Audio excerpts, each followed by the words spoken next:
ఢిల్లీ శాసనసభ ఎన్నికల పోలింగ్ కొనసాగుతోంది. రాష్ట్రపతి, ఉపరాష్ట్రపతి, పలువురు కేంద్ర మంత్రులు, వివిధ రాజకీయ పార్టీల నేతలు, ప్రముఖులు ఓటు హక్కు వినియోగించుకున్నారు. మధ్యాహ్నం 3 గంటల వరకు 46.55% ఓటింగ్ నమోదైంది. అందరికంటే ముందుగా ఓటు వేసిన ఓ పురుషుడికి, మహిళకు ఈసీ ప్రశంసా పత్రం ప్రదానం చేసింది. ఢిల్లీ అసెంబ్లీ ఎన్నికల పోలింగ్ ప్రశాంతంగా సాగుతోంది. మధ్యాహ్నం 3 గంటల వరకు 46.55% పోలింగ్ నమోదైంది. ఉదయం 7 గంటలకు మొదలైన పోలింగ్ సాయంత్రం 6 గంటల వరకు సాగనుంది. 2020 ఢిల్లీ శాసనసభ ఎన్నికల్లో 62.59% ఓట్లు పోలయ్యాయి. 2024 పార్లమెంటు ఎన్నికల్లో 56% ఓటింగ్ నమోదైంది.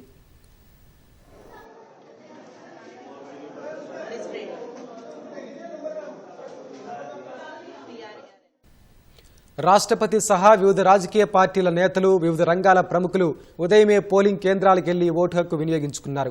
రాష్ట్రపతి ద్రౌపది ముర్ము రాజేంద్ర ప్రసాద్ కేంద్రీయ విద్యాలయాల్లో ఓటు వేశారు.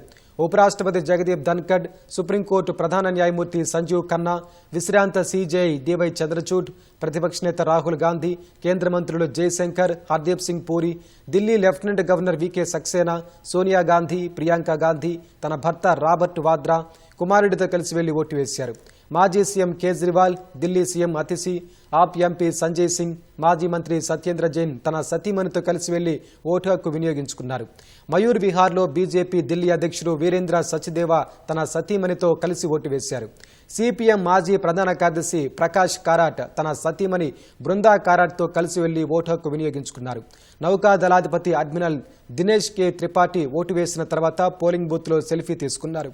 కే కామ్రాజ్ లైన్లో సైన్యాధ్యక్షుడు జనరల్ ఉపేంద్ర ద్వివేది తన సతీమణితో కలిసి వెళ్లి ఓటేశారు. ఢిల్లీ ప్రజలందరూ ఓటు హక్కును వినియోగించుకోవాలని ప్రధాని మోదీ కోరారు. ప్రజాస్వామ్య పండుగలో ఉత్సాహంగా పాల్గొని విజయవంతం చేయాలని సూచించారు. తొలిసారి ఓటు హక్కు వినియోగించుకుంటున్న యువతకు ప్రధాని శుభాకాంక్షలు తెలిపారు.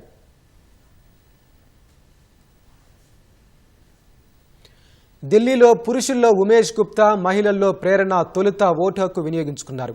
వారిని అభినందిస్తూ ఈసీ ఓ సర్టిఫికేట్ ఇచ్చింది. ఢిల్లీలోని 70 శాసనసభ స్థానాలకు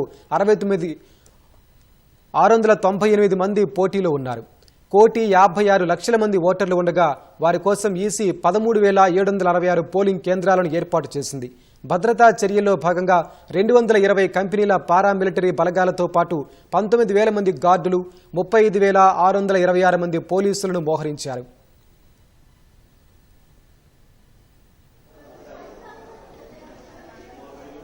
తమిళనాడు ఈరోడ్ తూర్పు అసెంబ్లీ నియోజకవర్గం ఉప ఎన్నికలో 11% పోలింగ్ నమోదైంది.